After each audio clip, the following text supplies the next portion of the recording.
Board room की तरफ। आइए सुनते हैं।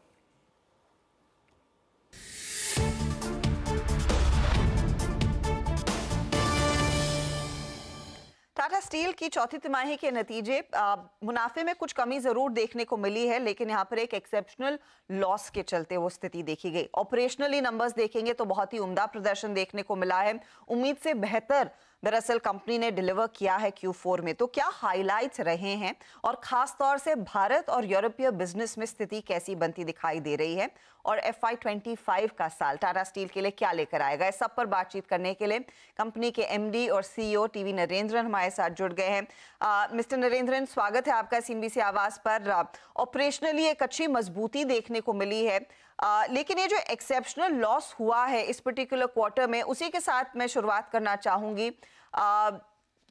किस कारण आया है ये, और यहाँ से क्या फिर Q1 ऑनवर्ड्स ऐसी कोई स्थिति उभर कर नहीं आएगी? क्या ये अज्यूम करना ठीक रहेगा?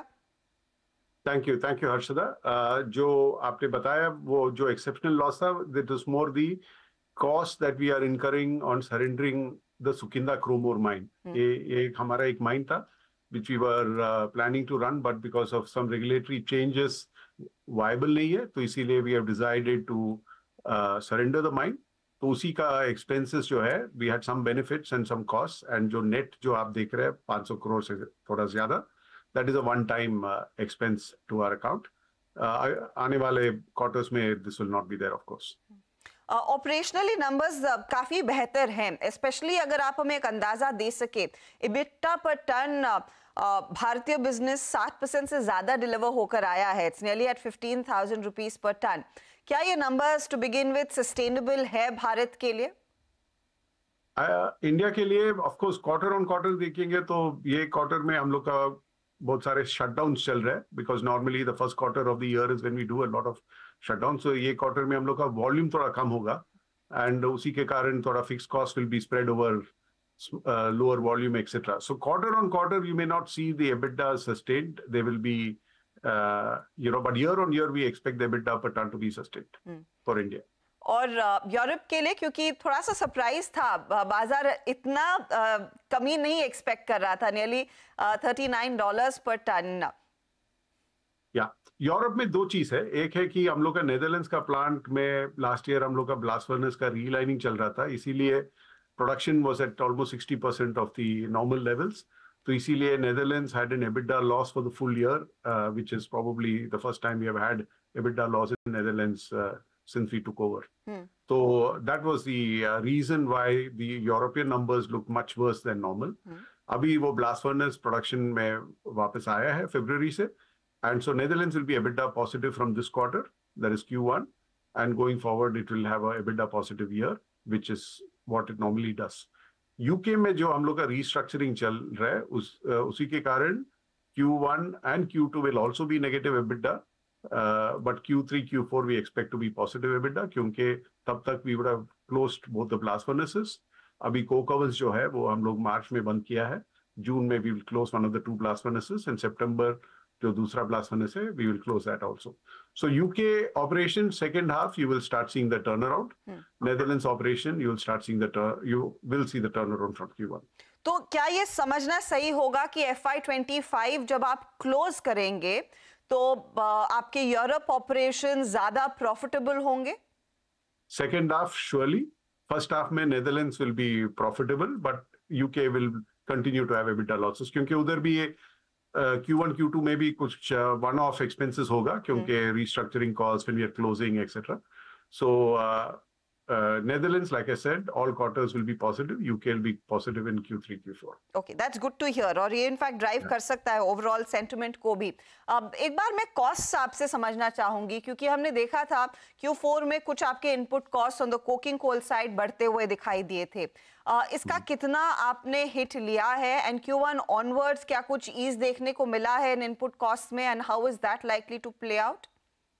तो Q1 में हम लोग गाइड किए थे कि the cost of consumption will be about $10 per ton higher in Q4 compared to Q3, but we were able to limit it to about $5 through better buying and through better use of leaner blends of coking coal। ये quarter में हम लोग देख रहे हैं कि consumption cost in India will be at least $10 per ton lower than Q4, the purchasing cost today in India is maybe $30-35 per ton lower than Q4. So coking coal का जो the cost advantage जो मिल रहा है because of lower coking coal prices will flow through in Q1 and Q2, and then of course let's see where the coking coal prices are currently, so that then we can project where it moves in Q3. तो normally फिर इसका impact क्या margins 11% and beyond एक बार फिर देखने को मिलेंगे? So going forward, yes, but ये quarter में जैसे हम बोला, because of the shutdowns, our volumes will be less, so the cost will be a bit distorted because of lower volumes. But going forward, if steel prices stay where they are and coking coal,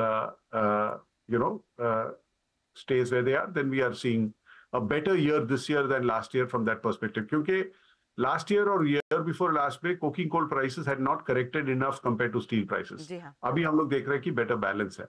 और दूसरा बात है कि thermal coal prices had dropped a lot, which was giving advantage to some of the competitors, particularly the smaller players who make steel using thermal coal and DRI. So वो advantage is also changing because now thermal coal and coking coal prices are at their long-term balance, which is normally coking coal prices have to be 2 times thermal coal prices. मैं रफली एक अंदाजा आपसे ये समझना चाहूंगी कि FY25 में आप किस तरह की डिमांड पैन आउट होते देख रहे हैं, क्योंकि पोस्ट इलेक्शन लोग सब मान रहे हैं कि वो फिर इंफ्रास्ट्रक्चर प्रोजेक्ट्स पिकअप होते हुए दिखाई देंगे. ऑटोमोटिव साइड पर कई रिकॉर्ड सेल्स कुछ कंपनियां डिलीवर कर रही हैं. How is it translating into sales and demand for you largely? So largely आप देखिए तो steel consumption in India has been very strong. In fact, it was averaging 13% growth. Now it's around 10%. तो उम्मीद है कि वही लेवल पे रहेगा. 8 to 10% growth in steel consumption for a country of our size at this stage of development with the kind of infrastructure spent is to be expected. क्योंकि हम लोग का GDP, if it is growing at 6-7%, steel consumption has to grow at 8 to 10%. When you have infrastructure or investment-led growth. So we are very positive. And दूसरा बात ये है कि अभी इंडिया का steel consumption is about 130 million tons. If you say 10% on that, that is, 13 million tons. So 10 to 15 million tons of additional demand will be created in India every year.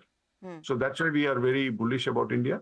And जो additional capacity जो आ रहे हैं India में from us and from the others, I think there will be enough demand to take care of that. और रफली ये demand सबसे ज्यादा क्या इंफ्रास्ट्रक्चर साइड पर आ रही है या फिर बाकी इंडस्ट्री की तरफ से आ रही है? And it could be perhaps आपकी डोमेस्टिक कंस्ट्रक्शन डिमांड या फिर ऑटोमोटिव डिमांड और the aerospace demand. So normally आप देखिए तो 60% of the consumption comes from construction. जी हाँ. Construction में infrastructure, residential, industrial and commercial. There are 4 sub-segments. So all 4 are quite good now. Because residential is also picked up, commercial is good because of all the GCCs renting out space, industrial is good because of the investments in supply chain, and infrastructure because of the government expenditure on infrastructure. Second biggest consumption is in automotive, which is roughly 15 to 20%. तो उसमें भी आप देखिए तो the most steel intensive automobile is a truck. And the commercial vehicles has also been strong. The growth has been strong. Commercial vehicles levels have gone beyond 2019 levels क्योंकि वो lag कर रहे थे.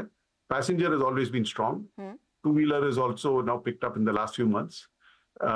Then the third big sector will be capital goods, oil and gas, railways, and all of them. I think oil and gas may be a bit slow now, but railways, capital goods, all that is looking quite strong. So across the board, हम लोग देख रहे हैं कि demand is quite strong, and hopefully, we will only see that improve going forward. तो नरेंद्र साहब, फिर it comes down to pricing क्या और बेहतर हो पाएगी, क्योंकि आगे आप कह रहे हैं कि कुछ input costs कम होंगे और demand strong है. क्या scope है कुछ price बेहतर होने का? Will that go in your favor या फिर वो opportunity नहीं मिलेगी, considering इतना supply आने वाला है?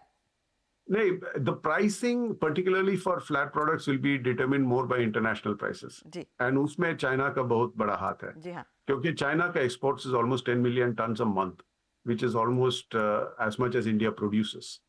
तो उसका असर तो पड़ता है. And while Chinese imports is coming into India, but more than anything else, Chinese exports into Southeast Asia, Middle East, and other countries depresses international prices. So Indian steel producers have been lucky because domestic demand has been strong. Otherwise, we would have struggled to sell at those prices because they are unfairly priced exports. At those prices, Chinese steel industry is not making money. So if Chinese industry is making money at those prices, then you can say they are competitive. वो लोग profit ही नहीं बन रहे. The EBITDA margins, if you see Chinese steel industry, is less than 5% in at best. So it's very unfairly priced steel. That's why we talk to the government when the numbers of imports into India come, because हमको ये भी देखना चाहिए कि private sector capex, how can it revive in India? And steel sector is one of the biggest examples of private sector capex in India. हम लोग का capex देखिए या हम लोग का कंपटीटर्स या पीयर्स का कैपेक्स देखिए तो it is huge. So we should not derail that. Right, I completely understand that. क्योंकि आपने कैपेक्स वाला पॉइंट मेंशन किया, मैं उसी पर आने वाली थी. FY25 के लिए किस तरह का कैपेक्स लाइन है? जो आप लोगों ने एक्विजिशंस किए थे, चाहे वो कलिंगा नगर हो, नीलाचल हो, वो कैसे प्ले आउट होंगे? कब तक वो प्रोजेक्ट्स लार्जली कमीशन और डिलीवर करेंगे आपके वॉल्यूम्स को? तो ये साल में हम लोग का गाइडेंस है around 17,000 crore of capex, of which 75% will be in India. Rest will be for some of the work that we are doing in Europe. उसमें से ज्यादा कलिंगा नगर में हम लोग we will spend, because the project is coming to its completion. The blast furnace will start in September, and so all the facilities will get commissioned this year. So हम लोग का focus उसी पे रहेगा, क्योंकि कलिंगा नगर will expand from 3 million to 8 million this year and next year. Then we have electric arc furnace project in Ludhiana, which will come up in 2 years. We have a rolling mill coming up in Jamshedpur. Then we are also looking at Neelachal, जो हम लोग acquire किए थे. We are now running at full capacity at 1 million tons. We want to expand to about 5 million tons. तो उसका proposal also we'll take it to the board this year for approvals. And then Kalinganagar, once we complete the 8 million expansion, we will look at taking it to 13 million. Okay. Considering ये capex 17,000 crore का आप खर्च करने वाले हैं, क्या date फिर 77,000 करोड़ से कुछ कम करने की गुंजाइश है FY25 में या नहीं? No, this year हम लोग का expectation is that the debt will stay in that 77 to 80,000 crore range. Okay. Because we have a lot of this capex coming up. But we want to bring down the net debt to EBITDA. वो अभी 3.3 level पे है. हम लोग का plan है कि it will come down to below 2.5, जो हमारा टारगेट है. It will be below that this year, by the end of this year.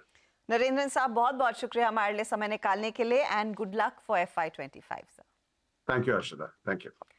Tata steel Q4 के नंबर्स ऑपरेशनली मजबूत जरूर रहे हैं, लेकिन साथ ही यूरोप के बिजनेस, नेदरलैंड्स के टर्न अराउंड के बाद FY25 में शायद दूसरी छमाही यानी कि H2 में और बेहतर होने के आसार हैं. तो वो एक चीज होगी जिस पर मार्केट नजरें रखेगा.